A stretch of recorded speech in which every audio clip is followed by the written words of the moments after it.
Bismillahirrahmanirrahim. Assalamu alaikum. We are discussing direct and inverse proportions. We have already defined direct proportions and we have done some examples also. In direct proportion, we said that if we have two quantities, one quantity is increasing, other is also increasing. One quantity is decreasing, other is also decreasing. And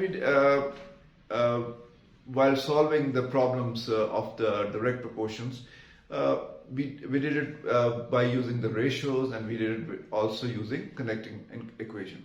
We have also drawn a graph for the direct proportions, and we see that it's a straight line. And the straight line, which is also touching the origin, it gives us the trend that if one quantity is increasing, other is also increasing. One is decreasing, other is also decreasing. Now let's move towards inverse proportions. In inverse proportion, similarly, if we have two quantities, one quantity is decreasing, other is increasing. One quantity is increasing, other is decreasing. So simply if we take an example that if I'm driving my car, right, I have to reach some destination, and the time it's going to take to reach the destination depends on the speed I'm driving my car. If I'm driving fast, it's going to take less time. If I'm driving slow, it's going to take more time. So the speed at which I am driving my car is inversely proportional to the time, right? So let's take two variables as we did in the case of direct proportions.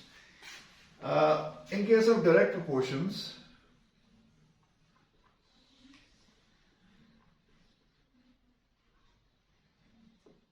we said x is directly proportional to y, or y is directly proportional to x. This is the way we did, so I have changed it. So in case of inverse proportions,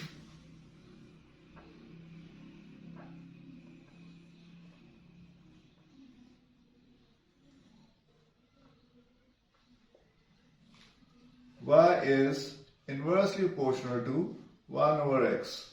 So here it was x, variable was x, now it's 1 over x. So when we are taking 1 over x, it means that it's going to be reversed. Now here when y was increasing, x was increasing. Now here if y is increasing, because it is reversed, it's 1 over. So the other will be decreasing, right? Now as in the direct proportion we used a constant to remove the sign of proportionality, we can do the same here. So what's going to be like k over x. Now what was k? K was a constant of proportionality, and it helps to determine the relationship between the two variables. Like if the variables are in a direct proportion, then it helps to determine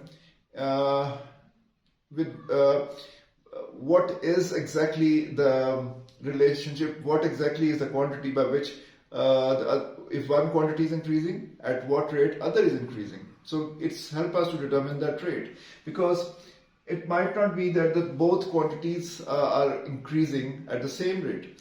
Similarly, in case of inverse proportions, we have a constant. Constant determines the relationship between two variables. So when we say the relationship between two variables, that if y is increasing, so the k helps us to know at what rate the x is decreasing, right? And if y is decreasing, what rate x is increasing. So the constant of this constant helps us to determine the relationship between the two quantities. So we have k over here. Okay, now as I did in the case of the direct proportion, what I did was I said, okay, let's take the ratios, and I said, okay, y1 over x1 is equal to y2 over x2, right? And I said, okay, if you have two known quantities and you have another two quantities where one is unknown, you can calculate the unknown by using this ratio thing. So similarly here we can do what we can do here. Here in case of the inverse proportion, it's going to be like this. Y1, or we can say like x1, y1 is equal to x2, y2. Okay. Now suppose, let's take an example. So suppose we have people, they're working on some task, and time taken in days to complete certain task.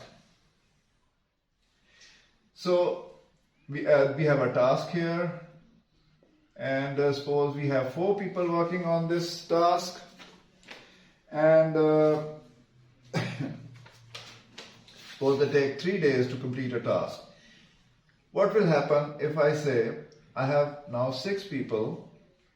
So how many days they are going to take? So this is our x1, this is our y1, okay, this is x2, and this is y2. Okay, so what are we going to do? 4 into 3 is equal to 6 into this variable y. So y is equal to 12 over 6, and it's 2. So it's going to take 2 days to complete the task. You see, this is what we were saying. Number of people, number of men deputed on certain tasks increased, the number of days decreased. So it's an inverse proportion case. Number of people were less, they were taking more time in terms of days to complete a task. So whenever the situation is like this, it's an case of inverse proportion. Okay, so now let's make a connecting equation for the inverse proportion case. We have done the connecting equation for the direct proportion case as well. Now let's do for the inverse proportion. Okay, let's do that. Okay, let's do another example. Y is inversely proportional to x. Initial values we have y is equal to 8, x is equal to 2. So let's find connecting equation. The connecting equation which will show the relationship between the two variables, and there will be a constant that will show that how the two quantities are going to vary. So 8, before that I have to take the constant k over x. Now 8 is equal to k over 2, so k is equal to 16, and y is equal to 16 over x. So this is my connecting equation. Okay, so this is showing a relationship between y and x. You see, when y is 8, x is 2. Okay, so now let's take what's going to happen to this y if I change the value. So let's say, okay, find y when x is equal to 16. So very simple. So y is equal to 16 over 16, it is equal to 1. So you see, now x is 16 and y is equal to 1. X is increased and y has decreased, right?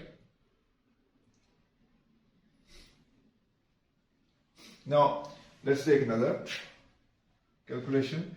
Find x when y is equal to 4. or let's say 5. Okay, so y is equal to 16 over x, and y is 5 is equal to 16 over x, or other way we can say x is equal to 16 over 5, which is 3.2. You see, now we have decreased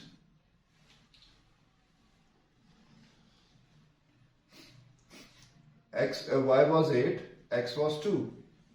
Now y is 5, again x is 3.2. It's increased, right? And the value increasing depend on this constant, which is the relationship between these two. Okay, I hope that you got some idea, and in the next session we'll take some more examples of inverse proportion, and we'll draw a graph of the inverse proportion as well. So this was just an intro to the inverse proportion. In the both, we have used both the methods, connecting equation and using the ratios, right? Thank you very much.